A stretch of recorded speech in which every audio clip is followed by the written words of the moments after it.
Bienvenidos y todas. ¿Cómo están?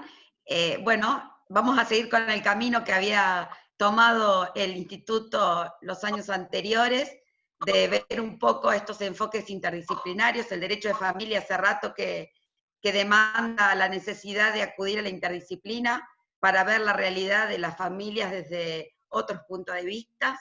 Así que le agradezco, como siempre, a Meli. Ahora el doctor Romano la va a presentar a la licenciada ayer. Le agradezco y les doy la bienvenida a todos y bueno, Tomás, todo tuyo. Bueno, buenas tardes a todos. Me toca presentar a Melissa, la verdad que es un placer porque los que la conocen saben la clase de persona que es y bueno, los que no se van a dar cuenta en esta charla. La verdad que es una persona entrañable y una profesional excelente, muy comprometida siempre con los niños, niñas y adolescentes, así que bueno, le vamos a dar la palabra. Previamente voy a hacer un pequeño resumen de su CV. Ella es licenciada en Psicología, es egresada de la Universidad Nacional de Mar del Plata, es psicóloga infanto-juvenil y familiar, tiene posgrado de Psicología infanto-juvenil en la Universidad Favaloro, ha brindado diversos talleres y charlas en instituciones educativas para niños, adolescentes y familias, tiene experiencia en el trabajo psicoeducativo de niños y adolescentes con diabetes tipo 1, ella ha trabajado con la ONG Diabetes en Niños MDP y ABC Diabetes, y también ha formado parte del área de Psicología Infanto-Juvenil y Familiar en la capacitación de abogados de niño que se ha brindado desde nuestro colegio. Así que bueno, sin más, le doy la palabra a Melissa y recuerden que una vez que terminemos la charla, vamos a poder hacer algunas preguntas. Por favor, organicémonos y mantengámonos todos con el micrófono cerrado, así no hay interferencias, porque además estoy grabando, así queda bien prolijo para los que no pudieron estar. Así que bueno, gracias. Meli, todo tuyo. Bueno, buenas tardes a todos.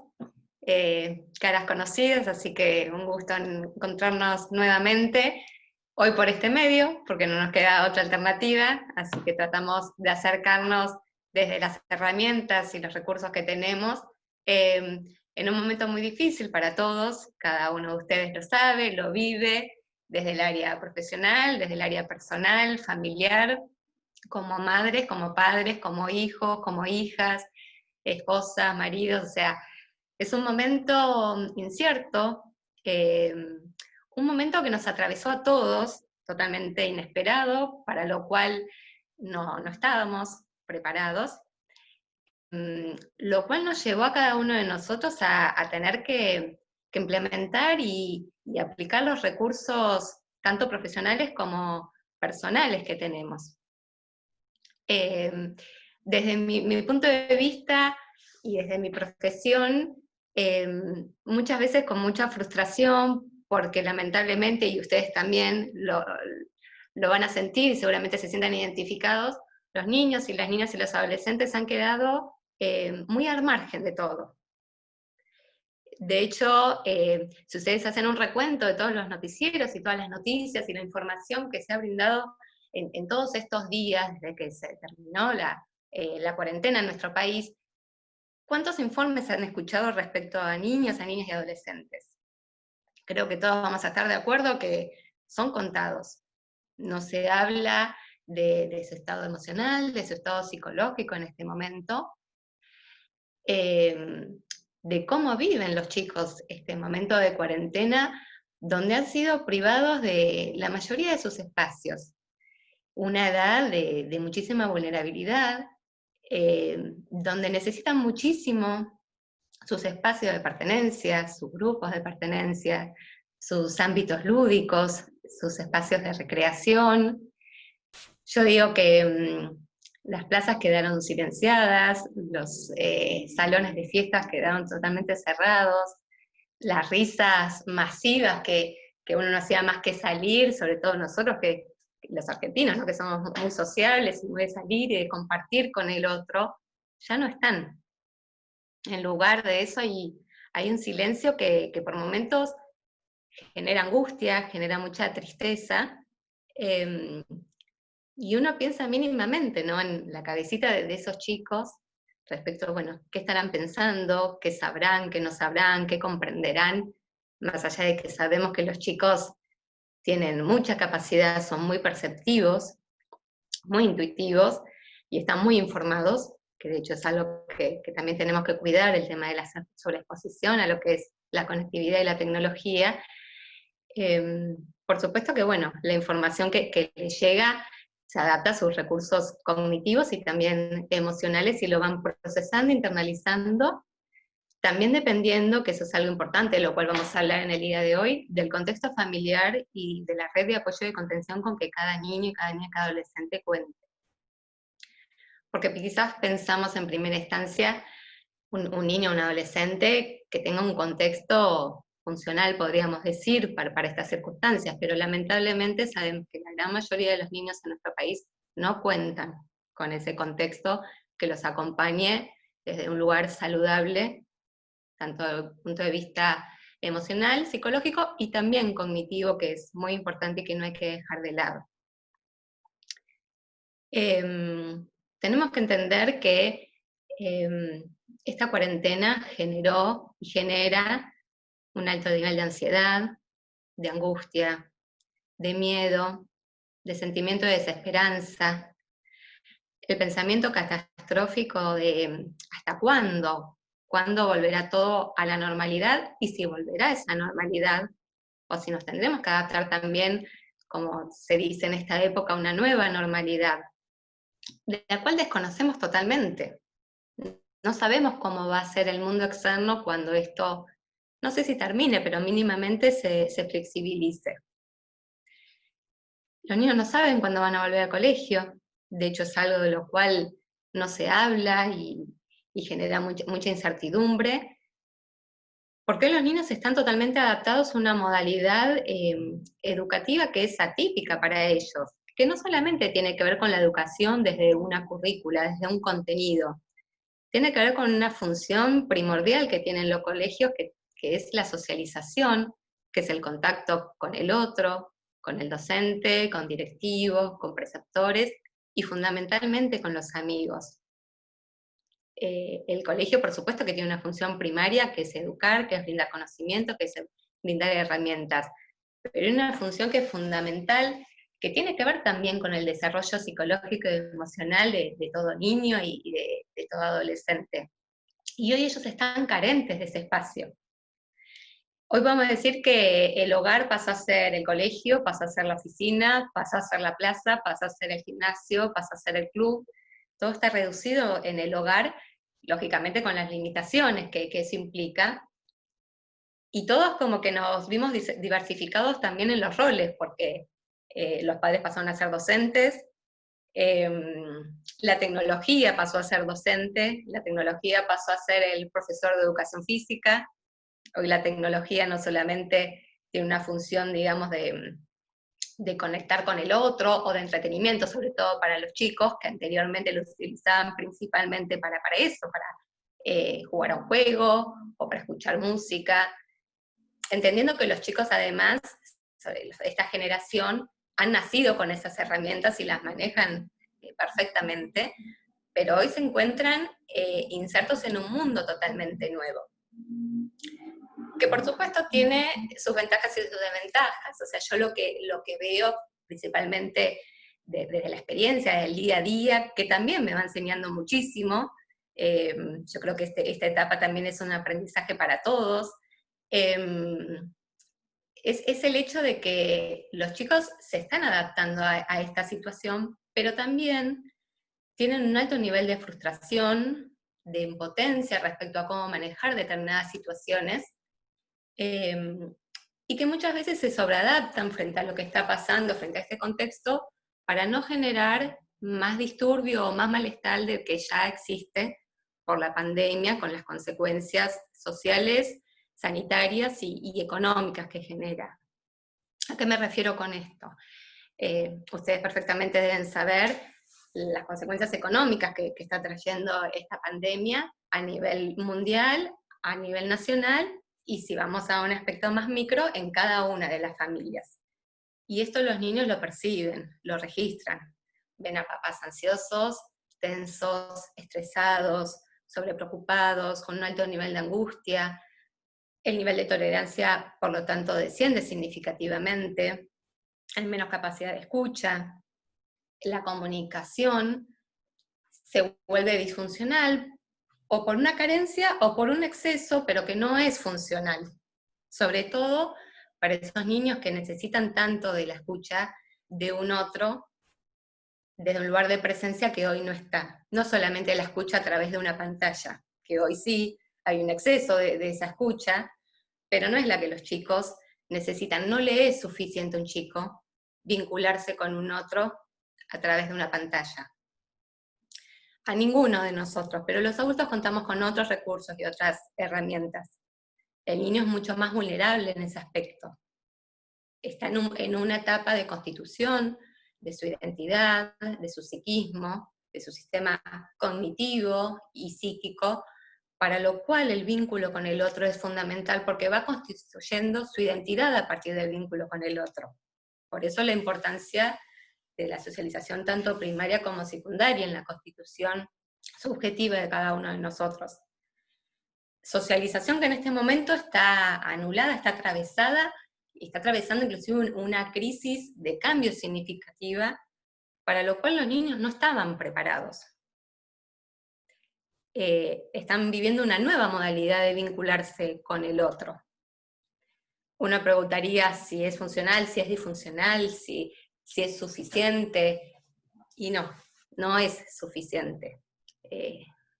Seguramente vamos a coincidir todos, ¿no? Es decir, el contacto con el otro, que hace la constitución también, psíquica sobre todo del niño.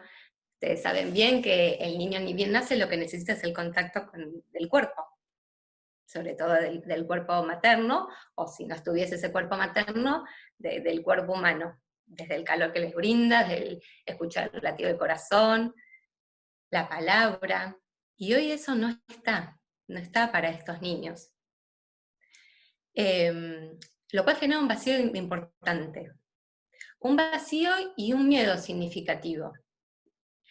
Y este miedo principalmente está correlacionado con la pérdida, que el otro no esté, o que el otro no vuelva a estar. Esos vínculos que ya tenían constituidos y que eran del ámbito de pertenencia de los niños y de frecuencia en el contacto, ya no está, y los niños temen de que nunca más vuelvan a estar esos vínculos, nunca más poder ver a sus amigos, o ir a la casa a jugar, o invitarlos a jugar, o poder ir a jugar a la pelota, o volver a las clases de danza. Eso es algo que escucho en el día a día, lo cual genera muchísima frustración, porque entendemos que por supuesto hoy hay una prioridad, que es el cuidado sanitario y el preservar a cada uno respecto a la sanidad y a la salud. Pero la salud también es la salud emocional y psicológica, aunque lamentablemente no se ha priorizado y poco se habla de las consecuencias a nivel psicológico y emocional de la pandemia y de la cuarentena. De hecho, bueno, ya se van viendo indicadores clínicamente significativos, se están haciendo investigaciones importantes, y estadísticamente ha incrementado muchísimo los indicadores de ansiedad, de angustia, trastornos de ansiedad, depresión, pero no solamente en adultos, que uno creería que es lo más esperable, en niños. Hoy la estadística en niños con inestabilidad emocional o altos niveles de angustia, e inclusive de depresión infanto-juvenil, ha incrementado en un 50%, lo cual es alarmante, porque no está preparado el sistema para el abordaje correspondiente. De hecho, ya tendría que estar ese abordaje y es inexistente.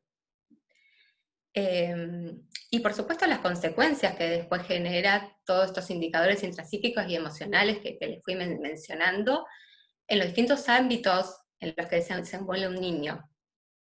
Si nos remitimos a lo que es el ámbito familiar, empieza a haber una gran disfuncionalidad, hay dificultades de comunicación, bajó muchísimo el nivel de tolerancia, y también está correlacionado con esta convivencia típica también de los 7 días de la semana, las 24 horas del día, que no es lo típico, porque más allá de que uno conviva con un familiar, con un ser querido, uno tiene sus obligaciones y sale y tiene sus hábitos. hábitos que también fueron totalmente robados, sobre todo a los niños que no los tienen. Marco esto porque por supuesto que a todos nos ha cambiado nuestros hábitos y nuestra rutina, pero los adultos de una u otra manera hay determinados ámbitos que pudimos preservar, teniendo que adaptarnos, por supuesto, sobre todo hoy en día, por medio del WhatsApp, por medio del Zoom, por medio del trabajo online, pero el niño no. Al niño no le vas a cambiar el ver a un amigo por una pantalla con poder salir a jugar a la plaza, a jugar a la pelota. O un cumpleaños por Zoom, con toda la predisposición de la familia y con toda la predisposición también de los ámbitos que se conectan, pero no es lo mismo ir a un salón de fiesta y poder saltar y poder jugar y poder sonreír con el otro. Las risas se han perdido muchísimo. Y eso es un indicador de angustia, de tristeza. Y a eso sumado la gran dificultad que están teniendo la mayoría de los chicos para poder concentrarse y lograr el foco atencional en lo que son las clases online, por Zoom o el Classroom. En principio porque, bueno, tenemos un sistema educativo que por supuesto no está preparado para esta circunstancia que vivimos, que por supuesto es una crisis para lo cual hay que implementar los recursos y las herramientas que están a disposición, porque no hubo un proceso previo para poder prepararnos para esto. Se implementó lo que se pudo implementar, en algunos casos de una manera más funcional, en otros casos con muchas carencias. Por supuesto con mucha predisposición de parte de los docentes, que de hecho están haciendo muchísimo, a veces inclusive más de lo habitual, pero volvemos a lo mismo, no alcanza para ese niño que está conectado y quizás está haciendo una clase por Zoom con 20 o 25 compañeros y una docente que por supuesto intenta hacer lo que puede, trata de llegar al niño, que vuelve a lo mismo, el niño necesita de la presencia del otro. En la conectividad, el foco atencional, el punto de concentración disminuye significativamente. Uno observa una clase por Zoom y los niños están dispersos, los estímulos distractores son mucho más, el contexto del hogar muchas veces no está preparado para que un niño pueda estar concentrado en una clase durante 40, 45 minutos o una hora, ya sea porque los padres también están trabajando en ese ámbito familiar, o porque hay hermanitos o hermanitas de distintas edades que quizás no estén conectados en una clase y tienen también su demanda, lo cual es lógico y es esperable, pero no es adecuado para ese niño que necesita en ese momento adquirir las herramientas y los conocimientos para su proceso educativo. Y lo que después observamos en consecuencia es el nivel de ansiedad que genera, la frustración que genera, la desesperanza respecto al no querer volver a conectarse, por el miedo a fallar nuevamente, a no poder lograr el objetivo esperado. Muchas veces inclusive al reto de la señorita, que por supuesto tenemos que entender que tiene que organizar la clase y tiene que poner ciertos límites y ciertas pautas, pero hay un aspecto que no se contempla, que es en qué contexto ese niño está tomando esa clase. Y cuando digo el contexto, también debo mencionar algo muy importante que ustedes inclusive lo sabrán perfectamente, hasta mejor que yo en muchas instancias.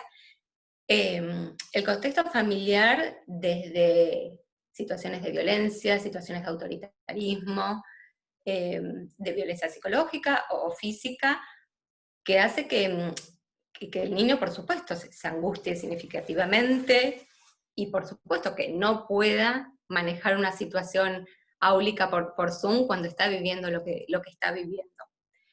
Que por supuesto tiene que haber un factor predisponente de lo que tiene que ver con esa dinámica familiar, pero que se ve exacerbada en este momento de cuarentena.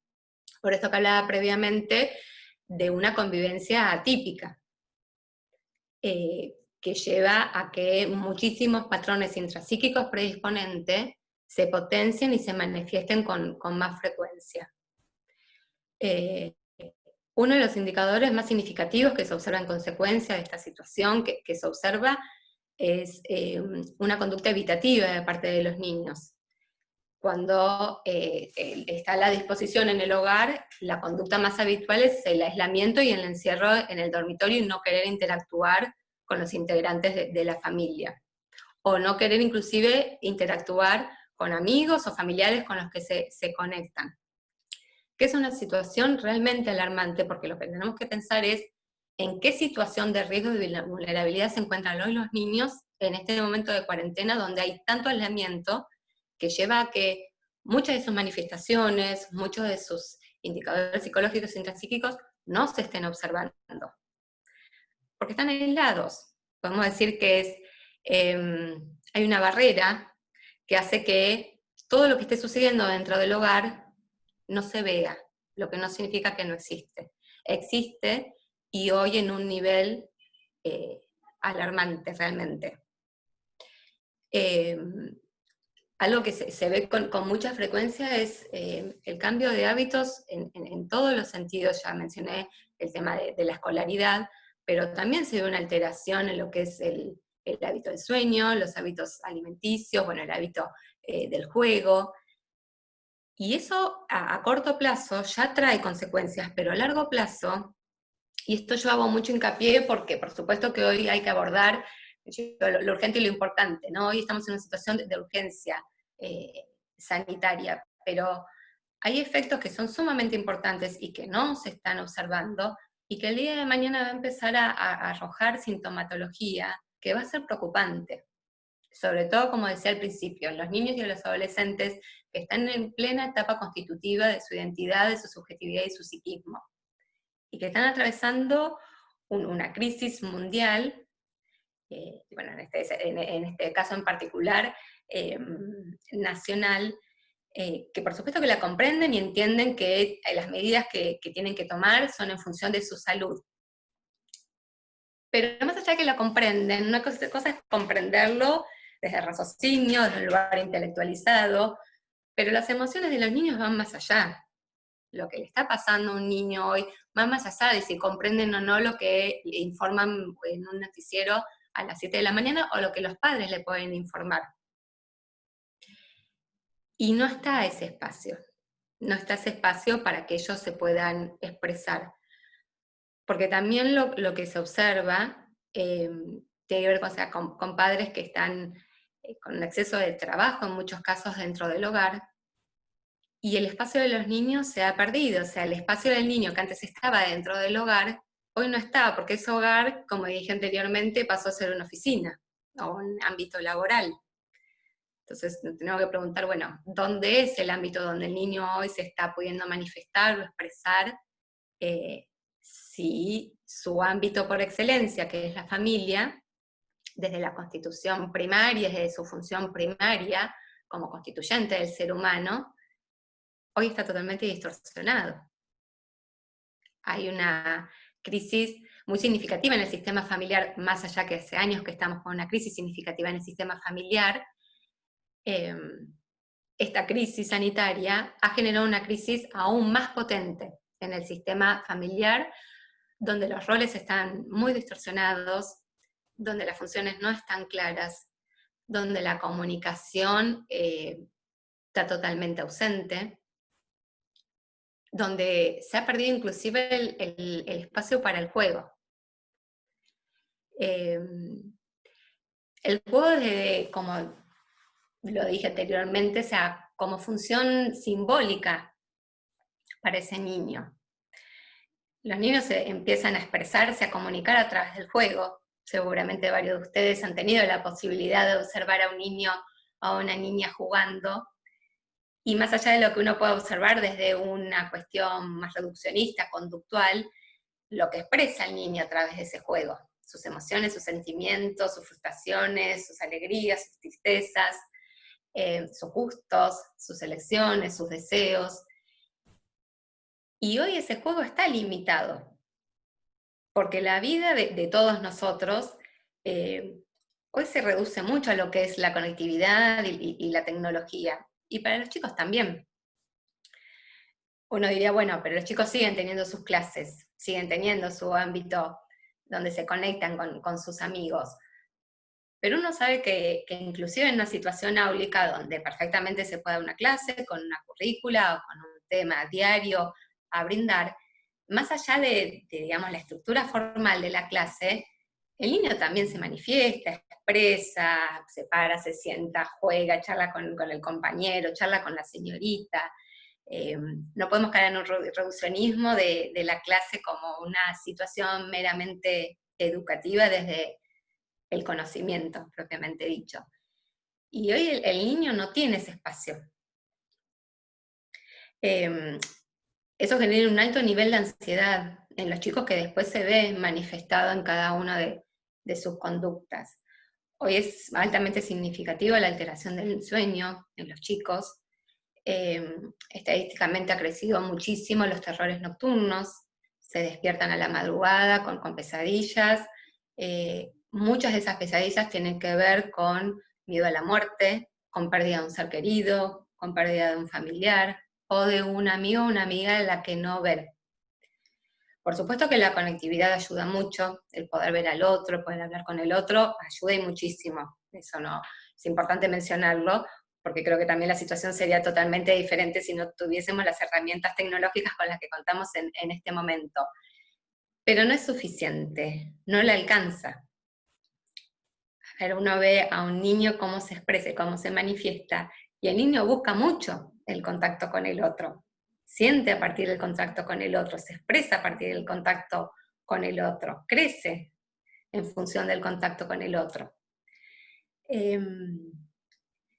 Y eso arroja un sentimiento de desesperanza significativo, y también mucha frustración en los padres, que muchas veces no saben, pero por supuesto no es lugar de ignorancia, sino lógicamente desde la situación en la que vivimos, que como dije al principio fue totalmente imprevista, para lo cual no estábamos preparados, no sabe decir cómo acompañar a cada uno de estos integrantes de la familia más vulnerables y más chicos, que tienen una demanda particular y necesitan un espacio particular. No porque los adultos no lo necesitemos, porque por supuesto que sí, pero bueno, sabemos que la demanda de los niños son totalmente diferentes, y los tiempos de los niños son totalmente diferentes, porque todavía no está constituido en la psiquis del niño el tiempo cronológico como lo tenemos incorporado los adultos. Cuando a un niño vos le planteás que dentro de 2 semanas va a haber un cambio respecto a la flexibilización de la cuarentena, ese niño no tiene la capacidad de comprender qué implica 2 semanas, cuándo va a ser. Por lo tanto, maneja un nivel de ansiedad cotidiano, de inclusive preguntar todos los días, ¿y cuándo? ¿Y cuándo va a ser? ¿Y cuándo voy a poder?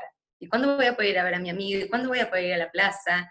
¿Y cuándo voy a volver al colegio? Que inclusive hasta es paradojal, porque previo a esto uno le decía a un niño, bueno, no vas a ir al colegio, y estaban felices y saltaban, y bueno, el hecho de decir, bueno, estamos de vacaciones. Y hoy no, hay una gran ignorancia respecto al colegio, con toda la connotación que tiene un colegio para el niño. Sobre todo del sistema de pertenencia. El sistema de pertenencia no solamente está reducido a lo que es la familia, que por supuesto es el ámbito primordial de todo niño y de toda niña y adolescente, pero el colegio es el espacio por excelencia de los niños, porque es su espacio.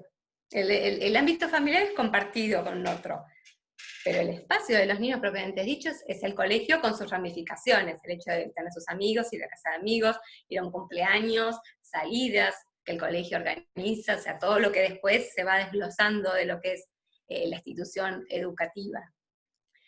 Y el sentimiento de desesperanza es decir, bueno, ese lugar va a volver a estar, voy a poder volver a ese ámbito con mis amigos, voy a poder jugar con ellos. Y esto lo que conlleva es una necesidad sobredimensionada de conectividad, para lo cual, bueno, ahí tenemos que intervenir los adultos como herramienta reguladora. ¿Cuánto un niño se conecta durante el día? ¿Qué función tiene esa conectividad? ¿Y cuál es el impacto sobre todo a nivel emocional?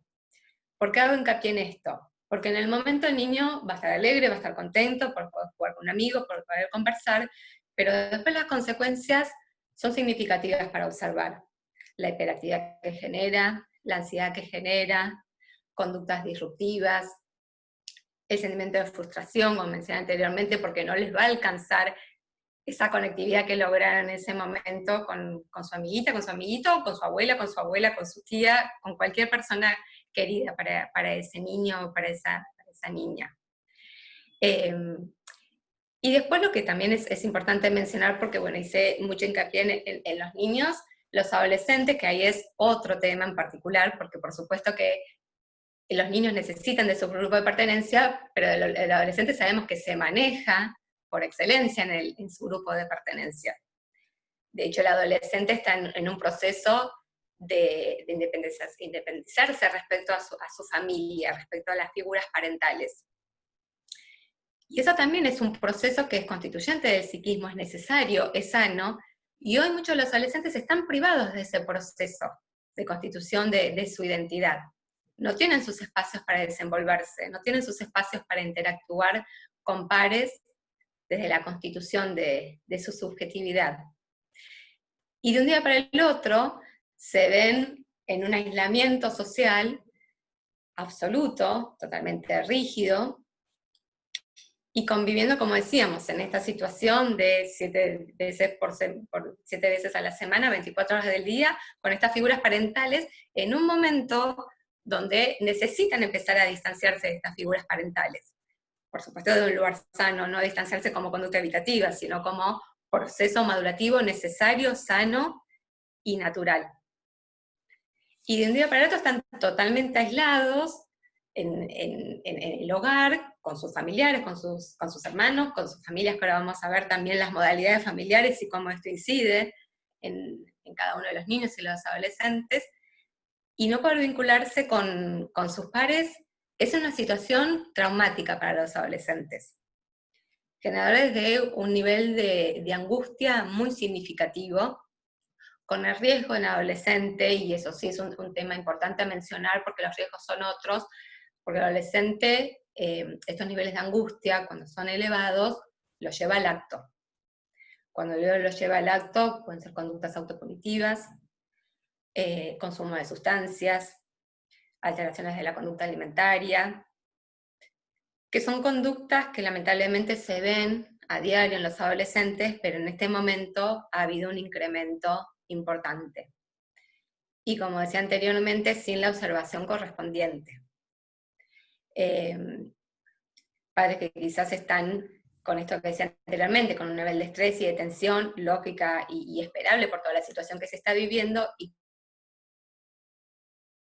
con sus hijos adolescentes, que están en una instancia de vulnerabilidad absoluta y con una carencia de recursos y herramientas importante, sobre todo en relación a la necesidad que tienen los adolescentes de comunicarse con un par respecto a lo que les está pasando, y que hay una gran dificultad de comunicarlo a las figuras parentales.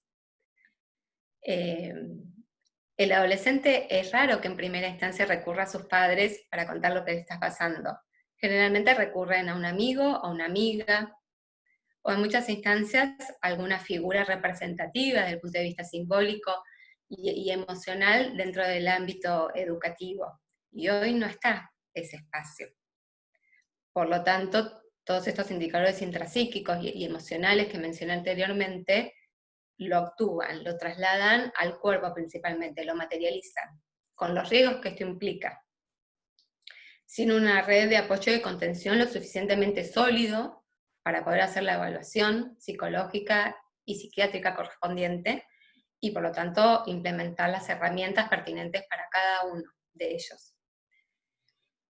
Y cuando hablo del ámbito familiar, hay algo que es importante mencionar y que nos va a unir desde la dinámica interdisciplinaria, que tiene que ver con los distintos modelos familiares, porque estamos hablando de estos temas y por supuesto uno pensaría en un modelo familiar nuclear, con una mamá, un papá e hijos, una hija o un hijo, pero sabemos que hoy en día la mayoría de las familias no tienen este modelo originario del sistema de creencias que tenemos, sino que nos encontramos con familias ensambladas, con familias uniparentales, con familias extendidas, y lógicamente que las dificultades ahí son mayores. Si hablamos de familias uniparentales, la gran dificultad que hay en el acompañamiento en el día a día de los niños, porque lógicamente hay una madre o un padre que se tiene que hacer 100% cargo de esa niña, ese niño y ese adolescente, pero que a su vez tiene que seguir cumpliendo con sus responsabilidades porque también es el único medio de ingreso económico para poder sustentar esa familia. Y no hay un apoyo, no hay una red de apoyo y de contención como lo había en otro momento, ya sea desde lo que era la escolaridad, o ya sea desde un ámbito deportivo, o ya sea desde alguna actividad extracurricular que hacía ese niño o esa niña, o inclusive de la familia extendida, una abuela, un abuelo, una tía, un tío que pudiese estar al cuidado del menor de edad. Hoy queda totalmente reducido a las figuras parentales con las que el menor de edad lleva la cuarentena. Hoy un poquito más flexibilizado, porque bueno, sabemos de que puede haber ciertos traslados de los niños en función del cuidado de otro familiar, pero igualmente, lógicamente, mucho más reducido. El niño no puede estar yendo y viniendo todos los días como quizás hacía anteriormente. Y también el estrés y la tensión que genera en ese adulto que está al cuidado de ese niño y de esa niña, porque recae absolutamente todo sobre esa persona, y también el miedo a que a él o a ella le pase algo que va a ser del cuidado de ese menor de edad. Nos encontramos también frente a la situación de las familias donde los padres están separados, que hoy, como decía, bueno, y ustedes en eso están sumamente empapados, hoy hay flexibilidad, pero al principio hubo muchos inconvenientes en relación a decir, bueno, ¿dónde pasaba la cuarentena esa hija y ese hijo? Y lo que eso conlleva en relación al régimen de comunicación con el progenitor con el que no pasaba la cuarentena. Sobre todo donde nos encontramos en un sistema familiar con un litigio o con un conflicto preexistente desde el punto de vista jurídico. O sea, un litigio o un conflicto ya existente desde el punto de vista familiar, en este momento de cuarentena, por supuesto que todo se potencia. Y eso, como les digo, ustedes lo manejan mejor que yo y lo ven a diario, todo lo que generó en este aspecto.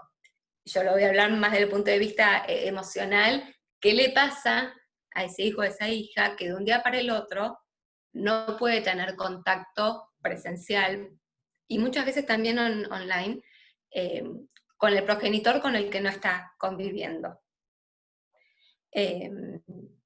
La angustia que genera, el miedo, la ansiedad, y vuelvo a lo mismo, el sentimiento de desesperanza respecto a cuándo volveré a verlo. ¿Estará presente nuevamente? ¿Podré volver a la casa de mamá o de papá, dependiendo con quién esté llevando y transitando la convivencia? Sumado al conflicto ya interno desde la dinámica familiar, donde lamentablemente, y que vuelve a lo mismo, existió siempre, y nosotros lo observamos como profesionales, pero en este momento se ha intensificado el síndrome de alienación parental, donde ese niño y esa niña está todo el día con uno de los progenitores, limitado y privado de ver al otro progenitor con quien no está conviviendo durante la cuarentena, y por supuesto el efecto psicológico y emocional que genera, no solamente por no poder verlo, sino por este discurso constante e insistente que escucha de parte del otro progenitor. Muchas veces inclusive condicionando el vínculo con el progenitor con quien no convive, porque, como le decía anteriormente, no solamente tiene que ver con la limitación respecto a poder tener un régimen de comunicación presencial, sino que muchas veces también limitada el régimen de comunicación virtual. No puedes hablar por teléfono, no puedes hacer videollamada, ahora se cayó internet, no tenemos wifi, no puedes usar la computadora porque estoy trabajando, hay muchos condicionamientos. Y los niños, que son muy perceptivos, y son muy intuitivos, y son multisensoriales, lo perciben, lo registran, y saben que hay un padre o una madre del otro lado que está esperando ese llamado, que está esperando esa conexión, que está esperando ese diálogo, y yo digo ese abrazo aunque sea virtual, o la mirada, que es tan importante. No solamente nos conectamos mediante el lenguaje, mediante la palabra, nos conectamos muchísimo, comunicamos muchísimo mediante la expresión corporal, mediante la expresión facial. No es lo mismo, de hecho, hacer una comunicación telefónicamente que por FaceTime, por videollamada, por Zoom, por Skype, porque uno ve al otro.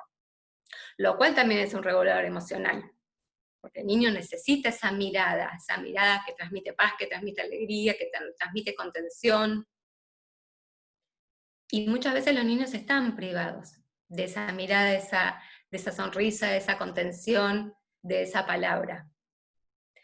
hay una privación que es constituyente de la subjetividad y la identidad de los niños. Y uno diría, bueno, pero esto ya va a pasar, es transitorio, ya se va a volver a la normalidad, o a una pseudonormalidad, o a otra normalidad, sí, es cierto. Pero en el mientras tanto, y esto que yo decía de la cronología o el tiempo en el niño desde el punto de vista psíquico, no la cronología o el tiempo de lo que es mirar el reloj, y si son la 1, las 2 o las 3 de la tarde, sino desde el psiquismo, no vuelve para atrás. El niño vive cada uno de sus días como un momento fundamental desde el punto de vista constituyente. Y hay momentos que no los van a recuperar o no se van a poder reemplazar. Entonces ahí como adultos tenemos que preguntarnos qué es lo que estamos haciendo en función de preservar sobre todo la salud mental de los niños y adolescentes en situación de cuarentena. ¿Cómo le estamos comunicando lo que debemos comunicarle? ¿Qué herramientas le estamos brindando? ¿Qué contención le estamos brindando? Por supuesto entendiendo que hay determinados hábitos que se deben respetar y mantener, sobre todo para preservar una organización y una armonía dentro del ámbito familiar, que es fundamental. Los niños tienen que entender que no estamos en vacaciones, que no se pueden levantar a la 1 del mediodía, que tienen que respetar ciertas rutinas, ciertas tareas, ya sea desde el ámbito académico y educativo, como también dentro del ámbito familiar. Entender que hoy tenemos que colaborar todos en el ámbito familiar y doméstico y del hogar. Pero más allá de esos hábitos, esa rutina, yo me refiero más al aspecto psicológico y emocional. ¿Son suficientes las herramientas que les estamos brindando? ¿Qué carencias hoy están atravesando y afrontando los niños? Y evidentemente, y por estudios y por estadística, no es suficiente. Porque como mencionaba hace un rato, las estadísticas realmente son alarmantes. Los trastornos de ansiedad en los adolescentes se han incrementado significativamente, no contando además con la contención pertinente y correspondiente, no solamente desde lo que son su grupo de pertenencia, sus afectos, sino desde el punto de vista profesional. La depresión infantil y juvenil también ha aumentado significativamente, y sobre todo el miedo a la pérdida, que además es un miedo consistente, recurrente y sistemático. No es el miedo que por supuesto sabemos que todo niño y toda niña, sobre todo en una determinada etapa evolutiva, puede transitar, y es esperable y tiene que ver con su proceso evolutivo. Son miedos desmesurados, son miedos donde prevalece el pensamiento catastrófico, son miedos donde la muerte es el contenido más pertinente y más constante. Y el miedo a la pérdida de las figuras de mayor vínculo, conectividad e incidencia a nivel emocional. Sobre todo en los casos donde nos encontramos en un sistema familiar donde los dos progenitores o uno de los progenitores sale a trabajar, porque bueno, el ámbito donde se desempeña se los permiten, y la espera del niño dentro del hogar a la vuelta de ese padre o de esa madre, en función de la situación que atravesamos. Él va a volver bien, se va a enfermar. Hay una sobremirada también de parte de los chicos, sobre todo respecto a los adultos. En otro momento, un estornudo, una tos, o hasta una fiebre era algo habitual, natural, algo que no nos ponía en situación de alarma a ninguno de nosotros. Y hoy sí, y sobre todo en los niños. Esto que decía anteriormente, los niños son muy intuitivos y muy perceptivos, pero hay una sobremirada respecto al otro. Sobremirada que lógicamente genera un nivel de ansiedad que no es funcional. Es una ansiedad totalmente desadaptativa, generadora de síntomas. Síntoma que no se está observando y que no se está abordando como corresponde.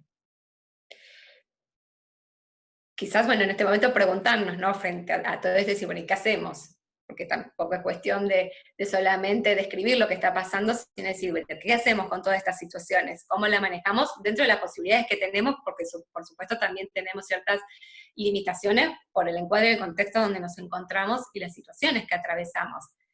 Pero hay cuestiones que desde casa se pueden hacer, a veces con un poquito de esfuerzo, o con mayor tolerancia, o mayor presencia, pero que se puede hacer, que no es tan difícil, pero bueno, requiere un poquito de presencia sobre todo, principalmente hábitos. Los hábitos son organizadores para los chicos.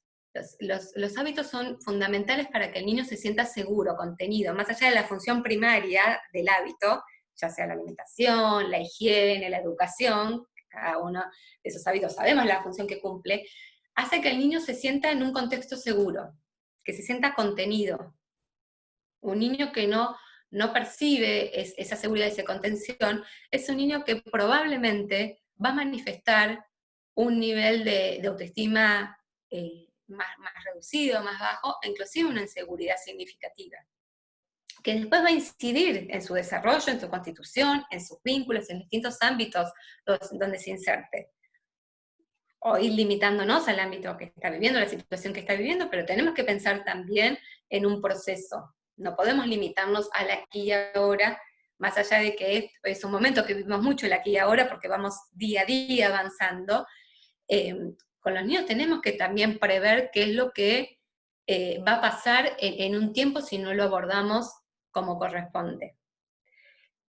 Cuando uno trabaja con niños y con adolescentes, es fundamental trabajar desde la prevención. Cuando uno ya tiene la posibilidad de observar determinados indicadores, poder abordarlo, intervenir a tiempo, hace que quizás muchos trastornos, desde el punto de vista psicológico y emocional, no lleguen a manifestarse.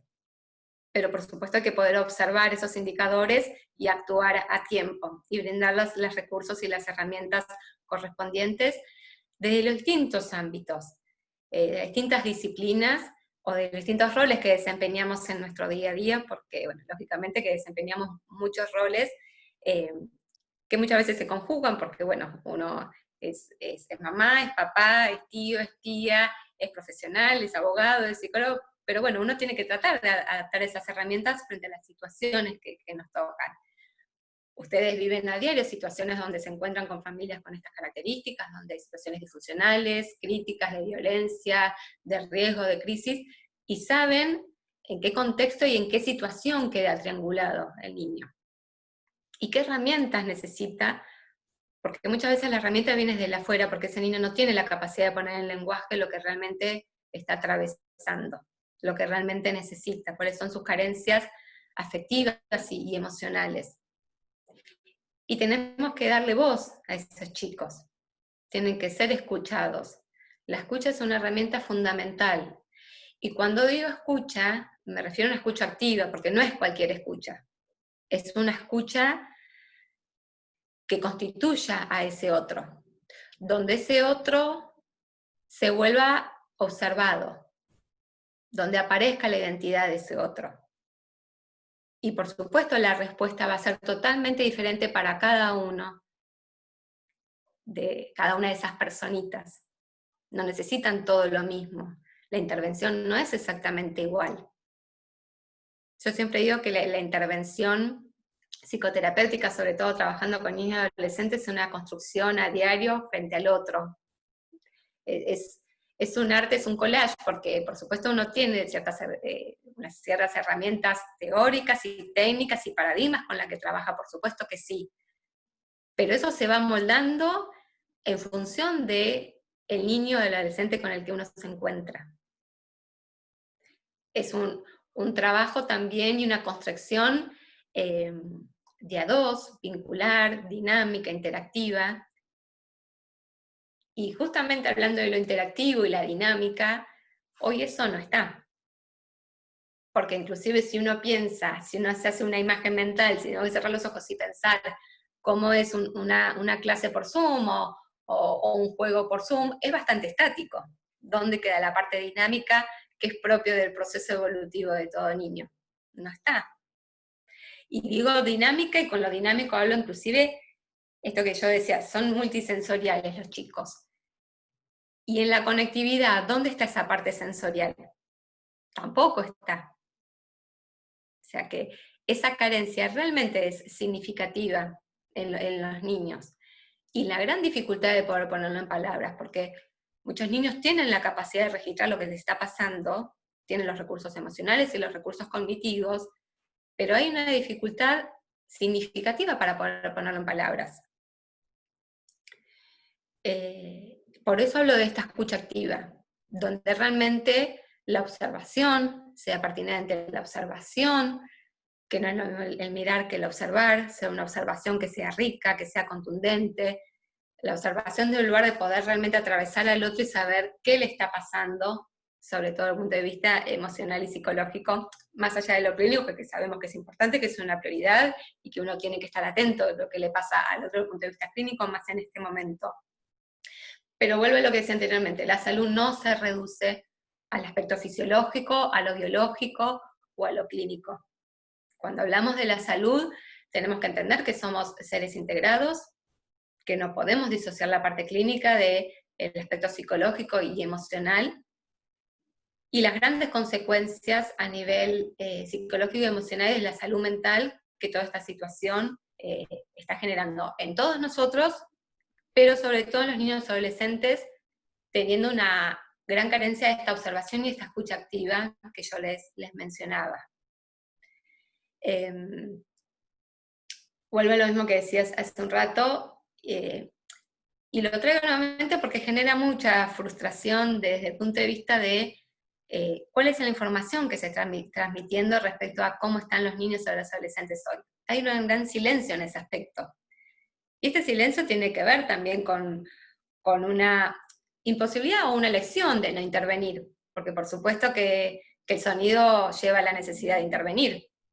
Si se habla, decir, bueno, ¿qué se hace en consecuencia? ¿Qué herramientas se brindan? ¿Qué soluciones se brindan? Y no están. De hecho, se habían planteado determinadas soluciones de flexibilización y bueno, se volvió atrás o no se implementan. O vuelvo a lo mismo, no es suficiente para los niños. Y lamentablemente sabemos que en un tiempo estas consecuencias se van a ver de manifiesto, se van a observar con mayor claridad. Esperemos que no sea tarde, que se pueda abordar, que podamos preservar a los más chiquitos, que nos lleve a la constitución de esa estructura psíquica, que más allá que por supuesto toda crisis y toda situación extrema como la que estaba viviendo deja una huella psíquica, pero bueno, tratar de que esa huella psíquica no sea constituyente de la estructura psíquica de estos niños, estos adolescentes que el día de mañana van a ser adultos y se van a tener que desempeñar en los distintos ámbitos de los cuales sean parte. Sobre todo la angustia.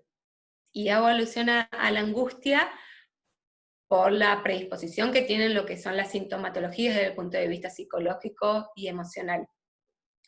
Y desde el punto de vista que los seres humanos en general, y sobre todo los niños y adolescentes, no tenemos las herramientas suficientes desde el punto de vista comunicacional para poder poner en palabras la angustia en lugar de materializarlo, que ese es el gran riesgo, sobre todo en los niños que, como yo les decía anteriormente, actúan las emociones.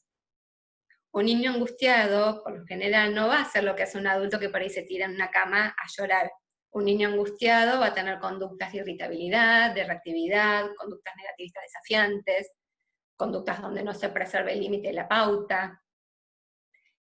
Y también hay que saber observar esas conductas, porque habitualmente vamos a pensar, bueno, faltan límites, faltan pautas, una función normativa, o quizás un modelo educativo familiar más autoritario. Y hay que poder discriminar cuando estamos hablando de un berrinche infantil, que por supuesto ahí sí hay que poner límites y pautas, y cuando estamos hablando de una expresión de la angustia, de la ansiedad, de un sentimiento de desesperanza, para lo cual son otras las herramientas que hay que brindar, principalmente la contención. Un niño adolescente principalmente lo que necesita es el abrazo, es el contacto físico. Sabemos cómo el abrazo tiene una función reguladora de emociones muy importante. Y la mirada. Hay una conducta que es fundamental de parte de los adultos, que a veces no la aplicamos y es tan simple, pero a su vez tan necesaria, que es ponernos a nivel de los chicos. Cuando digo a nivel de los chicos no me refiero a comportarnos como niños, sino que agacharnos y que ellos nos puedan mirar desde un lugar más alineado. Mediante esa mirada, transmitirle que nuestra presencia está, transmitirle seguridad, y que pueden conversar con nosotros, que nos pueden transmitir lo que les pasa, más allá de que quizás no cuentan con los recursos comunicacionales sumamente desarrollados, pero que con sus palabras nos puedan expresar. Y para eso también contamos con herramientas que los podemos implementar desde el espacio terapéutico, pero también los podemos implementar en distintos ámbitos, desde el consultorio, desde el estudio de ustedes también es una herramienta que se puede aplicar, ya sea las cartas de las emociones, ya sea el juego, como es el juego de la boca, pero de las emociones, el dibujo de los emojis, donde los niños puedan expresarse. En lugar de decirle al niño, bueno, a ver, ¿qué es lo que te pasa? El niño generalmente frente a pregunta te va a decir nada, o ¿cómo estás? Te va a decir bien. Son respuestas bastante reducidas. Ahora, si uno aplica otras herramientas, el niño se puede explayar mucho más, desde una dinámica lúdica, que hoy tenemos que prevalecer y preservar. Y no solamente desde la función primaria, de decir, bueno, nos sentamos en familias por un juego de mesa, la función primaria de entretenimiento, de esparcimiento, de distensión, sino también para observar y percibir indicadores emocionales y psicológicos en los niños. Uno a través de una dinámica lúdica puede detectar indicadores de ansiedad, indicadores de angustia, baja tolerancia a la frustración, los sentimientos de miedo, o sea, hay muchos indicadores que a través de una dinámica lúdica se pueden registrar, identificar y por lo tanto actuar en consecuencia. Pero para eso es fundamental la presencia, que es de lo que venimos hablando creo a través de esta reunión. La presencia es fundamental. Lo que llamamos en psicología el apego seguro. El apego seguro tiene que ver con la presencia, con la escucha, con la contención, con la mirada, con la función normativa, pero también nutricia, el calor, el contacto. Eso es constituyente de todos nosotros. Y sobre todo en la primera infancia, en la infancia y en la adolescencia. Porque después nos encontramos con adultos con grandes carencias en su mundo social, familiar, vincular, laboral, donde por supuesto después las intervenciones van a tener que ser mucho más complejas. Si hoy podemos intervenir, si hoy podemos hacer mucho por los más vulnerables, ¿por qué no hacerlo? No podemos sentarnos y esperar que todo esto termine o que la situación esté más estabilizada, porque eso sabemos que no va a suceder a corto plazo. No sabemos, ninguno de nosotros, cuándo va a ser. Pero mientras tanto los chicos tienen grandes necesidades, sobre todo afectivas. Yo creo que todos tenemos una responsabilidad importante en este momento, cada uno de su rol, y no me refiero solo a lo profesional, sino también cada uno de su ámbito familiar, social y personal. La cuestión es poder hacernos cargo de esa función, de ese rol, de esa responsabilidad, y aplicar las herramientas y los recursos con los que contamos. Yo sé también que la mayoría de ustedes desde el ámbito profesional tienen una gran frustración respecto a las limitaciones con las que hoy cuentan para poder acercarse a las familias, a los clientes, a los niños. Es una situación que excede, y por lo cual yo sé que están luchando a diario para poder ser exceptuados, para poder volver al trabajo, porque por supuesto que están trabajando y muchísimo, pero desde el ámbito presencial. Y hoy es importante esa intervención de cada uno de nosotros. Hay muchos niños que están a la espera. A mí me ha pasado en este tiempo, en las sesiones por videollamada con los chicos, que cada vez que me conectaba, la primera pregunta era, ¿cuándo vamos a poder volver al consultorio? Por supuesto que esa pregunta genera mucha frustración, mucha impotencia, mucha tristeza, porque ahí estaba la demanda. Porque así como me decían a mí, ¿cuándo vamos a poder volver al consultorio? Esa misma pregunta es, ¿cuándo voy a poder volver al colegio? ¿Cuándo voy a poder volver a la cancha de fútbol? ¿Cuándo voy a poder volver a bailar? ¿Cuándo voy a poder volver a la plaza? Y lamentablemente no tenemos la respuesta que ellos desean escuchar. Pero sí tenemos otras herramientas que los pueden ayudar y mucho. ¿Es suficiente? Quizás no. Pero podemos tener pequeñas intervenciones que hagan que ese niño transite toda esta situación de un lugar más aliviado. Que creo que es la palabra pertinente en este momento. Darles alivio a los niños, darles contención, darles cierta paz y cierta tranquilidad, que les permitan transitar su niñez y su adolescencia desde el lugar más sano, más natural, si podríamos llamarlo, no con tantos condicionamientos que por hecho están, pero que no son condicionamientos desde el punto de vista simbólico, sobre todo por estas carencias que hoy están afrontando. Si uno piensa en la niñez, en la adolescencia de uno, cuán importante era el poder ver a la amiga o al amigo, el poder ir a jugar a las casas, sabemos lo simbólico y la significancia que tiene. Y hoy no está. Y nos encontramos con niños con un nivel de tristeza significativo, que por supuesto cada uno lo manifiesta de acuerdo a las herramientas que tiene. Lo cual también implica tener tolerancia y tener paciencia, que sabemos que en este momento es algo difícil, porque por supuesto que cada uno de nosotros también manejamos las distintas emociones que todas estas situaciones nos atraviesan, pero los niños necesitan de esa tolerancia, de esa paciencia, para poder transitar este momento, esta situación y este contexto de la manera más sana posible. Y para finalizar, bueno, este encuentro, considero que lo más importante en este contexto, pero sobre todo en el día a día, más allá de este contexto, es la importancia de escuchar a los niños y a los adolescentes y de observarlos. No desestimarlos, no considerar que es algo transitorio, que ya se les va a pasar, que suele ser una frase habitual. Es una etapa, es un momento, son adolescentes o son niños, hacen caprichos. Sí, sabemos que es cierto. Lo importante es poder discriminar y entender y saber cuándo estamos hablando de una conducta propia de la edad y cuándo estamos hablando ya de una conducta más desadaptativa, más disfuncional, que puede generar un impacto psicológico, emocional y psíquico significativo en el hoy, como en el futuro a corto o a largo plazo de cada uno de esos pequeñitos o de esos adolescentes que necesitan sobre todo de la contención de cada uno de nosotros.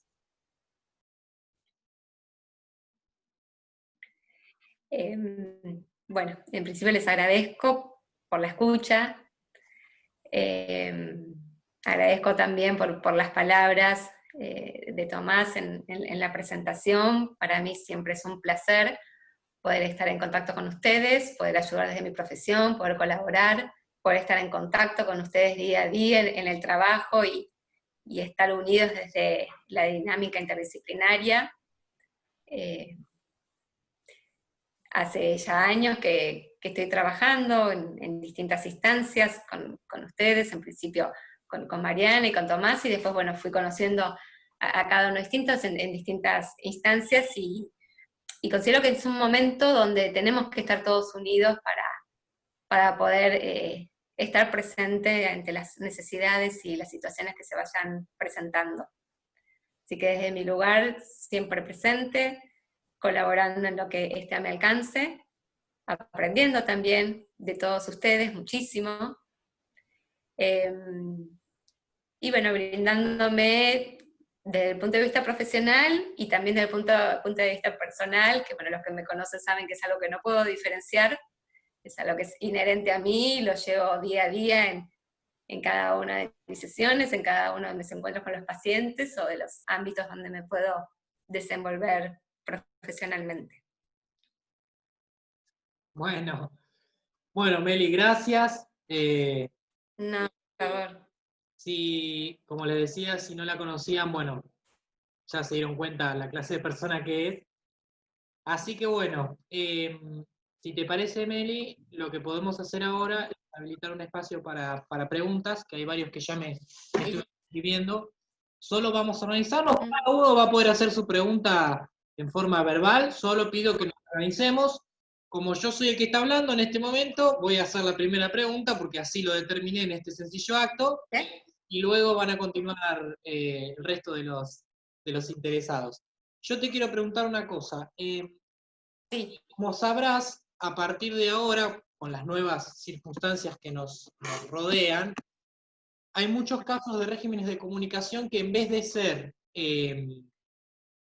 por ejemplo, un par de días a la semana, como un régimen de comunicación, digamos, clásico, pasaron a ser generalmente de una semana con un padre, una semana con el otro papá, situaciones totalmente inéditas en la vida de esos niños, niñas o adolescentes. ¿Qué, digamos, qué podrías vos aportar desde tu visión, no solo para los padres, que por ahí todos los que están acá, o la mayoría de los que están acá pueden llegar a ser papás, sino también para que los operadores del derecho de familia, tanto nosotros que estamos en el Poder Judicial, como por ahí desde las asesorías o desde el abogado del niño o el abogado de alguno de esos papás, como para darle alguna herramienta, algún marco de mínimamente de algún tip que pueda llegar a charlar con quien se encuentra en esta situación y bueno, cómo podés encararlo desde el punto de vista interdisciplinario. Sí, a ver, es una situación totalmente atípica, es cierto, Tommy, que no es el régimen de comunicación habitual. Los niños necesitan un contacto, una interacción más dinámica con sus progenitores y no tener tanto espacio, digamos, distanciado respecto al vínculo presencial con el otro. Que tiene que ver con esto que hablaba anteriormente, lo importante del hábito, del orden y la rutina en la constitución de esos niños. Sobre todo cuando hablamos de niños de una muy temprana edad, donde la presencia física hace la constitución de la presencia psíquica. ¿A qué me refiero con esto? El niño en la primera infancia percibe al otro en función de su presencia física. Cuando ese otro se va, es un factor angustiante en ese niño respecto a la posibilidad de que no regrese. Por lo tanto, ¿qué es lo que hablaba anteriormente del tiempo desde el punto de vista psíquico? Cuando hablamos de una semana donde ese niño o esa niña no ve a uno de sus progenitores, esa situación es un generador de nuestro nivel de angustia respecto a ¿me abandonó? ¿Regresará? ¿Lo volveré a ver? Por lo tanto, en esa situación es fundamental que el contacto se mantenga de una manera cotidiana, para lo cual ahí es fundamental también la predisposición y la colaboración del progenitor con el que está conviviendo en ese momento, manteniendo el régimen de comunicación en menor de edad. Porque si en esa situación se ve limitada la comunicación de contacto con el progenitor con el que no está en ese momento conviviendo, lógicamente que ese indicador de angustia va a incrementarse significativamente, porque no solamente va a estar la ausencia desde el punto de vista físico, sino también desde el punto de vista psíquico, desde el punto de vista que se va a ver anulado toda posibilidad de contacto. Por lo tanto, como operadores y profesionales que estamos interviniendo en esa situación, tenemos que hacer mucho foco y mucho hincapié de que el contacto se prevalezca, de que el contacto esté preservado, porque es un derecho del menor de edad. Acá no entra en juego las necesidades del adulto, las preferencias, no, o las elecciones. Sabemos que es un derecho de ellos, donde el derecho que lamentablemente muchas veces se ve privado. Entonces, ahí es donde tenemos que intervenir.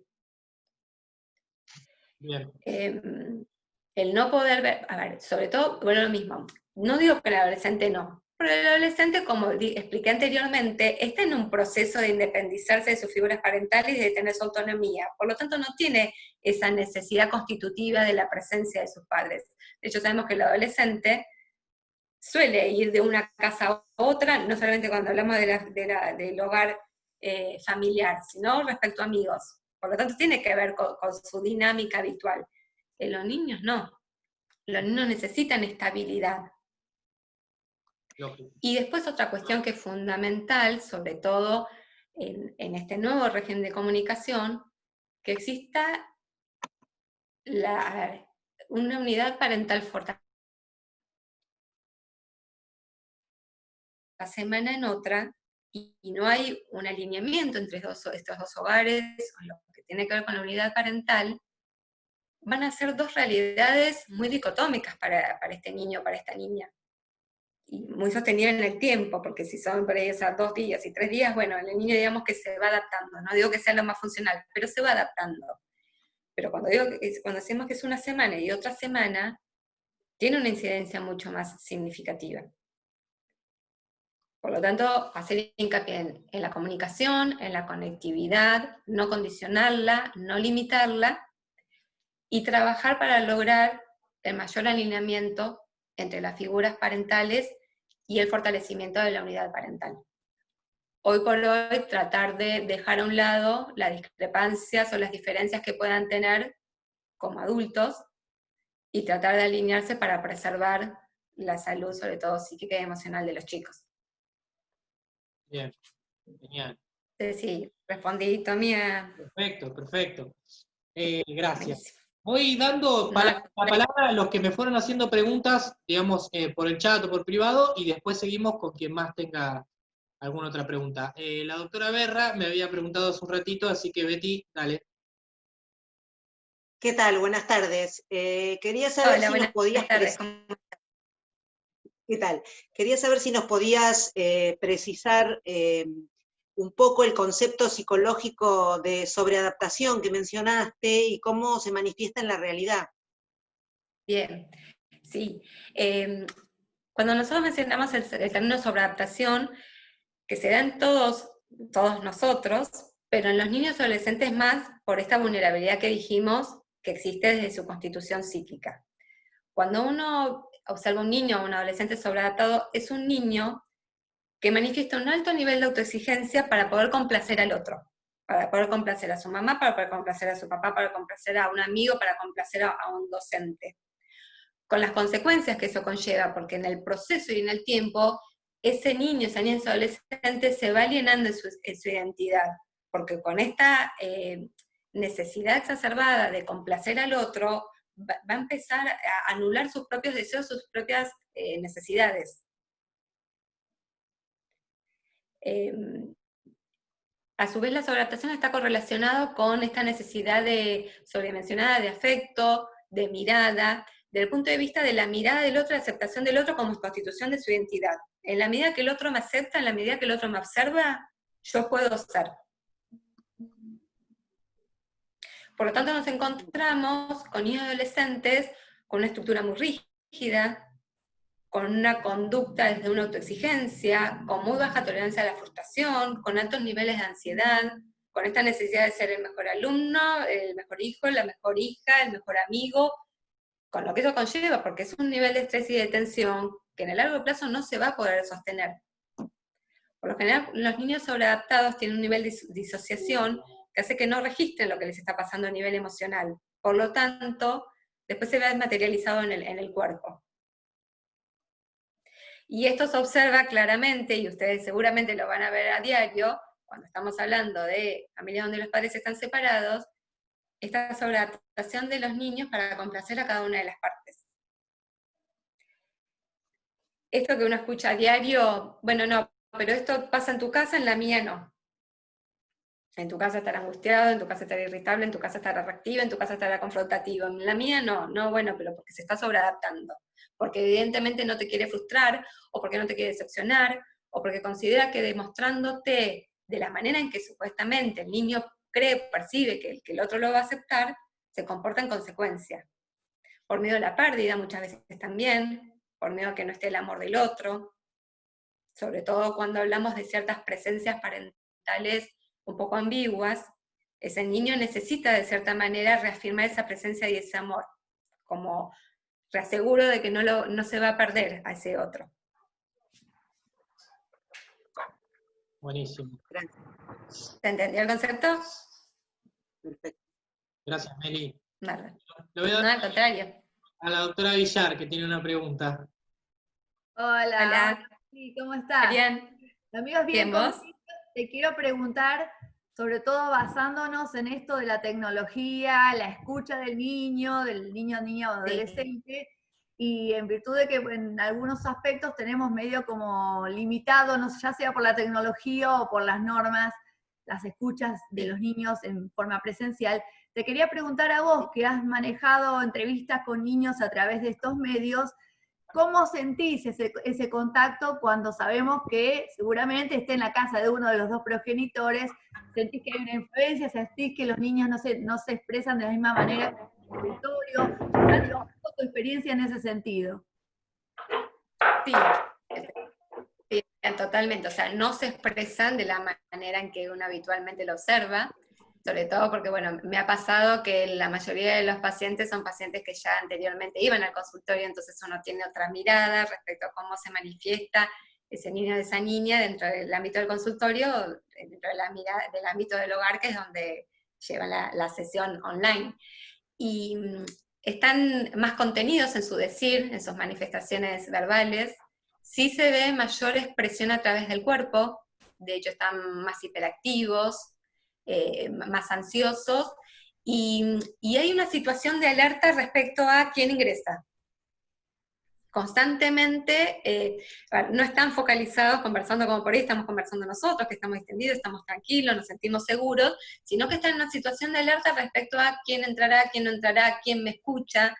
Por lo tanto, la sesión es bastante limitada. Por supuesto que uno puede observar esos indicadores y son útiles y funcionales para el trabajo terapéutico, pero uno siente que esa niña está condicionada. Y de hecho esto que decía anteriormente, la primera pregunta era, ¿cuándo volvemos al consultorio? Claro. Y lógicamente que es una expresión respecto a, necesito mi espacio donde me pueda expresar libremente. Está bueno que nos lo cuentes porque Sí. la verdad que esa es mi gran preocupación en relación a las escuchas de los niños o a interferir con niños, por lo menos paulatinamente a lo largo de estos periodos en los que no tenemos forma de estar presencialmente, ¿no es cierto? Pero bueno, está bueno. Bueno, es que hay... Sí, y ahí es importante esto que yo decía anteriormente de la escucha activa, que no se permite solamente a escuchar literalmente lo que el niño está diciendo. Tener una escucha más de la connotación, de lo simbólico, esto de la expresión corporal, las miradas, si está sobrealerto, si está ansioso, si está hiperactivo, o si inclusive, por supuesto conociendo el perfil de cada niño, ¿no? Donde uno lo ve por ahí más resistente a conectarse, cuando si anteriormente no tenía dificultad para mantener una sesión dentro del consultorio, y hay mayor resistencia, por supuesto que uno lo conecta y dice, bueno, ¿en qué situación familiar o el contexto en el cual se está desencadenando y sobrellevando ese espacio? Yo he visto mayor incomodidad para llevar a cabo la sesión. Incomodidad. Sí. Muchísimas gracias, Sí. Meli. Otra vez, Mariana. Bueno, ahora quería Roxana preguntar. Ya le habilito el audio para que se me quede atrás. Ahí estoy. No, era básicamente la pregunta de la doctora Villar, enfocada a las terapias bajo mandato que hay, porque Mel hizo referencia al síndrome de alienación parental, y yo pensaba en esos chicos que están haciendo terapia bajo mandato. ¿Qué pasa en estas circunstancias? Porque yo he tenido en expedientes que están con videollamadas y digo, ¿cómo haces para aprovechar la terapia el niño en esas circunstancias? Pero bueno, está contestada. Te hago otra pregunta, Meli, un poco que no tiene tanto que ver con la pandemia, pero ¿vos crees que hay una hiperjudicialización de los conflictos familiares? ¿Y qué le pasa a los chicos que se ven envueltos en un conflicto familiar? ¿Puede ayudarlos, digamos, o no? El que sí puede ayudarlos. El hecho de que tengan alguna situación, claro, de tener una situación o vivir una situación disfuncional, si el hecho de estar judicializados y que haya una jueza que los escucha o un juez, ¿es algo positivo o no para ese niño? Sí, porque tienen un espacio de escucha donde se sienten contenidos, donde sienten que hay un otro que puede sacarlo de esa dinámica tan tóxica, disfuncional, nociva y dañina en todos los aspectos, física, psicológica y emocional. Y yo esto hasta te lo digo en el día a día, cuando uno dice, bueno, pero tan chiquititos tienen que ir al consultorio, tienen que empezar terapia, por supuesto que homologado y determinado por el juzgado, y el niño ni bien entra, empieza a manifestar y a expresar de una manera tan asertiva, tan contundente, que uno registra la gran necesidad que tienen de poner en palabras, de expresar lo que están viviendo en el día a día. Y ahí en ese espacio uno, por lo general, porque por supuesto que hay excepciones, no observa niños que están condicionados en el decir. Ellos manifiestan lo que viven tanto respecto a su mamá o a su papá o a algún integrante de la familia, y principalmente lo que piden es ayuda. Lo que piden es que se los ayude a que todo eso terminen, o literalmente me dicen, Meli, ¿me vas a ayudar a que mi papá ya no se peleen más o que no se griten? Me lo piden así literalmente. Por lo tanto, que el espacio que les podemos ofrecer cada uno de nosotros, por supuesto que es fundamental.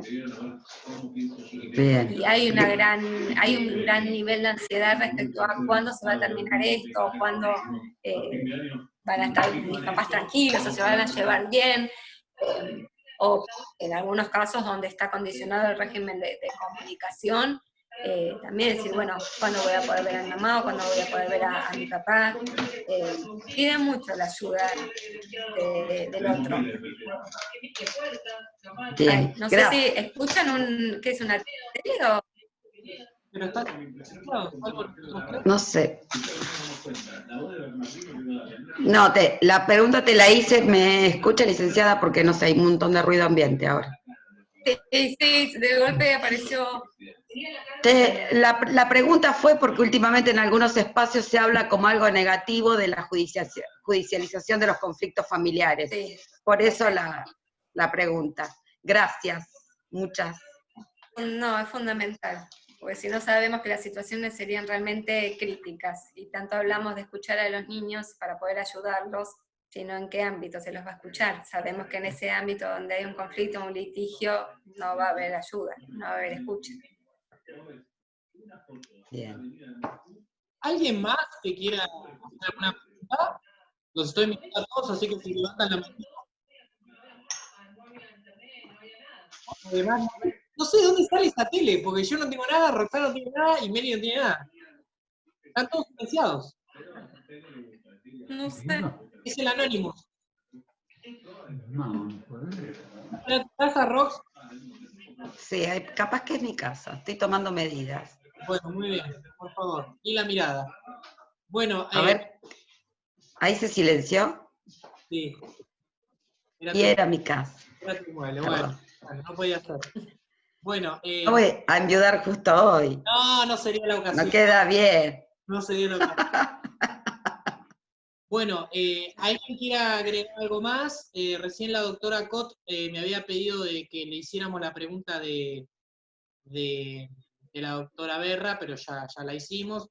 Múltiples agradecimientos a tu charla, gente que se está excusando que se tuvo que ir, dicen que es una charla hermosa. Acá la doctora, a ver, dice, la doctora Amor, un placer como siempre, la doctora Villar te está agradeciendo. Silvia Fayenza dice, ahí se me fue, gracias, realmente muy buena charla. Bueno, tuvo un tema con su sobrino, no lo voy a leer.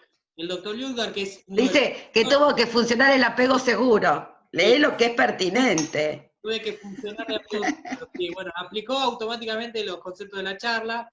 El doctor Lundgar, que es asesor titular de la asesoría número 2, también está agradeciendo, dice que son muy atinadas las preguntas. Bueno, le agradecemos al doctor también haber participado, la verdad que es un privilegio.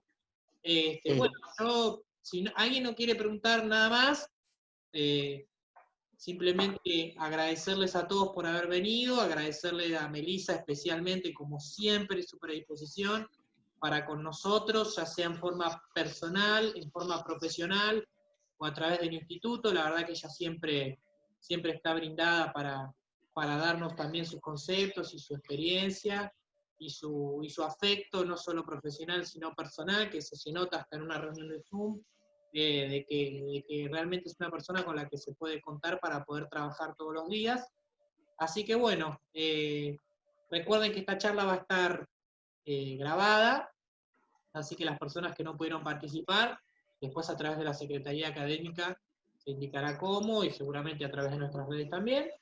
Así que bueno, yo le doy la palabra a la doctora Poncio, que es la directora, así da el cierre formal del evento. No hay mucho más para agregar. Licenciada, de nuevo, gracias. Gracias a todos por participar. Realmente vamos a repetir porque esto es una pata muy necesaria para todos nosotros. No podemos ejercer bien la profesión si no escuchamos a personas como vos. Es así. Creo que la doctora Villar me está haciendo así con la cabeza, y todos. Así que, bueno, gracias y vamos a repetirlo. En la medida de lo posible, nos vamos a aprovechar de la licenciada ayer, todas las veces que podamos. Gracias a ustedes y bueno, gracias a ustedes, y bueno, saben que estoy incondicionalmente para lo que necesiten. Así que bueno, de mi parte un placer enorme el día de hoy poder conectarme con ustedes de esta modalidad y todo lo que sea para adelante para poder trabajar en equipo y para ayudar sobre todo a los chicos y adolescentes, saben que cuentan conmigo incondicionalmente. Bueno, Muy bien, gracias. gracias Meli, gracias a todos. Al contrario, Aplausos. gracias a ustedes. Beso a todos. Un beso grande, Cuídense. igualmente.